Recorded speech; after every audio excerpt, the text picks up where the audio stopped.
Pastor समित कुमार आत्मिक उत्साह की सभा में आपका स्वागत करता हूं। आइए आज के वचन में चले, पवित्र शास्त्र बाइबल से आज का संदेश सुने।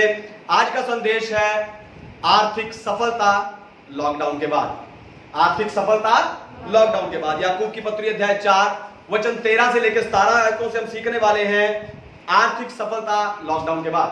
तो इन दिनों कोरोना वायरस ने करोड़ों लोगों के जीवनों को खत्म कर दिया है।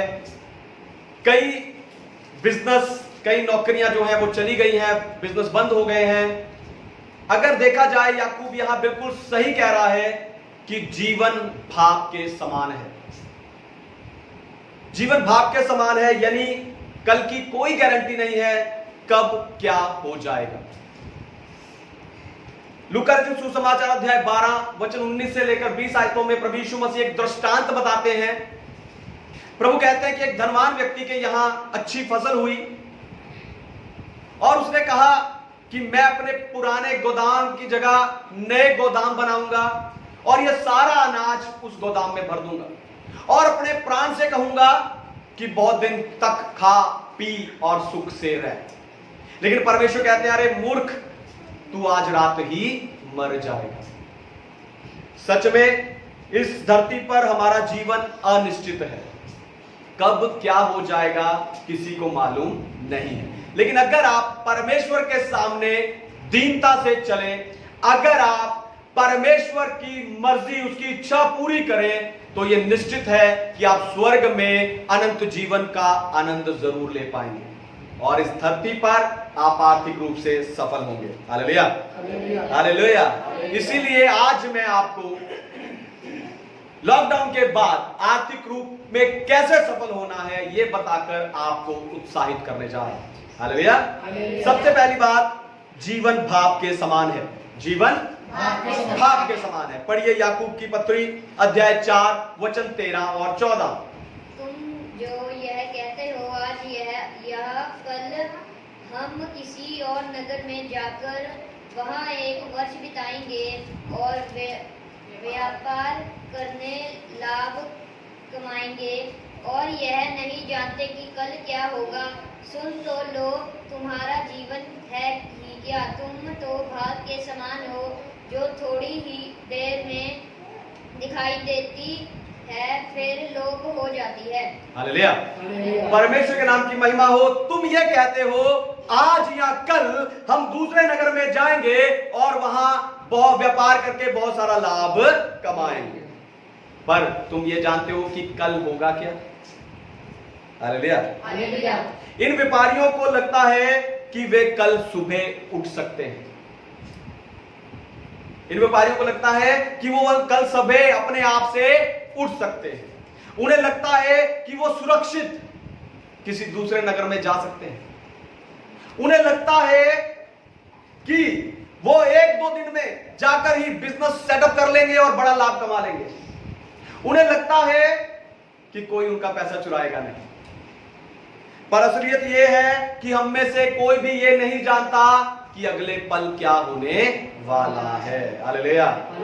एक भाई ने पीने के लिए चाय मांगी। वो कुर्सी पर बैठा है और चाय का कप उसके हाथ में है। एक घूंट पिए बिना ही वो वहीं बैठा मर गया। ऐसी कितनी बातें आपको भी पता होंगी, आपके जीवनों में, आपके किसी अपने के साथ ये जरूर घटी होंगी। हालेलुया। जैसे गर्म चाय में से भाप उठती है और फिर तुरंत गायब हो जाती है, वैसा ही हमारा जीवन है। हालेलुया। हमारा जीवन बिल्कुल वैसा ही है। याद रखो, मौत निश्चित है। हर किसी को मरना है और परमेश्वर के न्याय के सिंहासन के सामने खड़ा होना पड़ेगा। इसलिए प्रतिदिन अपने पापों को परमेश्वर के सामने मानकर अपने आप को दीन करते जाइए, तभी आप उस अनंत जीवन का आनंद ले पाएंगे और इस धरती पर आर्थिक रूप से सफल हो पाएंगे। हालेलुया। दूसरी बात है, परमेश्वर सर्व प्रभु है। परमेश्वर सर्व प्रभु है। पढ़िए याकूब की पत्री अध्याय 4 और वचन 15। इसके विपरीत तुम्हें यह कहना चाहिए, यदि प्रभु चाहे तो हम जीवित रहेंगे और यह या वह काम भी करेंगे। हालेलुया। हालेलुया। परमेश्वर के नाम की महिमा हो। सर्व प्रभु परमेश्वर है, मनुष्य नहीं। दोबारा सुनिए, ध्यान से सुनिए। सर्व प्रभु परमेश्वर है, मनुष्य नहीं। इन व्यापारियों की गलती यह नहीं है कि वो भविष्य के लिए योजनाएं बना रहे हैं या फिर वो व्यापार करके पैसा कमाना चाहते हैं, नहीं। क्योंकि बाइबल खुद हमें योजना बनाने और पैसे का सही इस्तेमाल करने के विषय में सिखाती है। इनकी गलती यह है कि ये सब योजनाएं खुद को सर्व प्रभु समझकर बना रहे हैं। हालेलुया। हालेलुया। खुद को सर्व प्रभु समझकर बना रहे हैं। वे सोचते हैं कि उनका भविष्य उनके हाथ में है और वो परमेश्वर के बिना सफल हो सकते हैं। ये व्यापारी सोचते हैं कि उनका भविष्य उनके हाथ में है और वो क्या हो सकते हैं, बिना परमेश्वर के लिए सफल हो सकते हैं। आज कोरोना वायरस ने बड़े से बड़े व्यापार को बंद कर दिया। जो खुले हैं वो घाटे में चल रहे हैं। हालेलुया। हालेलुया। इसलिए आपको प्रतिदिन ये अंगीकार करना चाहिए कि मेरा व्यापार, मेरा काम, मेरी नौकरी, मेरे पैसे का प्रभु और स्वामी परमेश्वर है। हालेलुया। हालेलुया। दोबारा सुनिए, ध्यान से सुनिए। आपको प्रतिदिन ये अंगीकार करना चाहिए कि मेरे व्यापार का, मेरे काम का, मेरी नौकरी का, मेरे पैसे का प्रभु और स्वामी परमेश्वर है। आपको ऐसे बर्ताव करना चाहिए कि आपके काम का स्वामी यानी मालिक आप नहीं हैं, परमेश्वर है। और आपको वहां ऐसे काम करना चाहिए कि आपके मालिक को पसंद आए। हालेलुया। जब आप अपने मालिक को पसंद आने वाला काम करेंगे तब आप आर्थिक रूप से सफल होंगे। हालेलुया। आपका मालिक आपको तरक्की पर तरक्की पर तरक्की पर तरक्की देते जाएगा और आप आर्थिक रूप से सफल होते जाएंगे। तीसरी बात है, घमंड विपत्ति का कारण बनता है। घमंड विपत्ति का कारण बनता है। पढ़िए याकूब की पत्री 4 अध्याय वचन 16। पर अब तुम अपने डींगे मारने पर घमंड करते हो, ऐसा सब घमंड बुरा होता है। हालेलुया। हालेलुया। परमेश्वर के नाम की महिमा हो। तो ये व्यापारी अभी तक डींगे मार रहे हैं, ये डींगे मार रहे हैं। आप देखो, ये कहते जा रहे हैं कि अभी तक ये क्या कह रहे हैं, हम जाएंगे, हम करेंगे, हम कमा लेंगे। इन्होंने कहीं भी परमेश्वर का नाम नहीं लिया, जो इनके घमंड को दिखाता है। दानियल की पुस्तक अध्याय 4 में आप राजा नबूकदनेस्सर को ऐसी ही बातें करते हुए देखोगे। वो अपने महल की छत पर टहल रहा है और टहलते टहलते कहने लगता है, ये बड़ा बाबुल नहीं है क्या? इसे मैंने ही अपने ही बल से नहीं बनाया? तभी आकाशवाणी हुई, हे राजा नबूकदनेस्सर, यह राज्य तुझसे ले लिया जाएगा और तू जानवरों के समान, पशुओं के समान मैदान में रहेगा। आपको पता है, राजा नबूकदनेस्सर 7 साल तक बैल बना रहा। वो 7 साल तक बैल बना रहा। हो सकता है आप में से कोई इतना घमंडी ना हो, क्योंकि इतना बड़ा राज्य, इतना बड़ा महल, इतना पैसा आपके पास नहीं होगा। तो भी एक विश्वासी होते हुए आप कह सकते हो कि देखा, मैंने जो सोचा था करके दिखा दिया। आप कह सकते हो, मैं दृढ़ इच्छा वाला व्यक्ति हूं, जो चाहता हूं कर लेता हूं, हासिल कर लेता हूं। नहीं तो आप ये कह सकते हो कि मैं अपनी मेहनत से सफल हो गया, मैं अपनी मेहनत से सफल हो गया। ऐसा घमंड करके आप क्या कर रहे हैं? परमेश्वर के सामने डींगे मार रहे हैं। इस घमंड से बचने के लिए आपको चाहिए कि आप याद रखें, आप जो कुछ हैं परमेश्वर के अनुग्रह से हैं। दोबारा सुनिए, ध्यान से सुनिए। आप जो कुछ है, आपको याद रखना है, आप जो कुछ है परमेश्वर के अनुग्रह से है, और कल जो कुछ होंगे वो भी परमेश्वर के अनुग्रह से होंगे। परमेश्वर के अनुग्रह से। ऐसे सोचने वाला व्यक्ति आर्थिक रूप से सफल होता है। हालेलुया। हालेलुया। चौथी और आखिरी बात, परमेश्वर की इच्छा को पूरा करना हमारा काम है।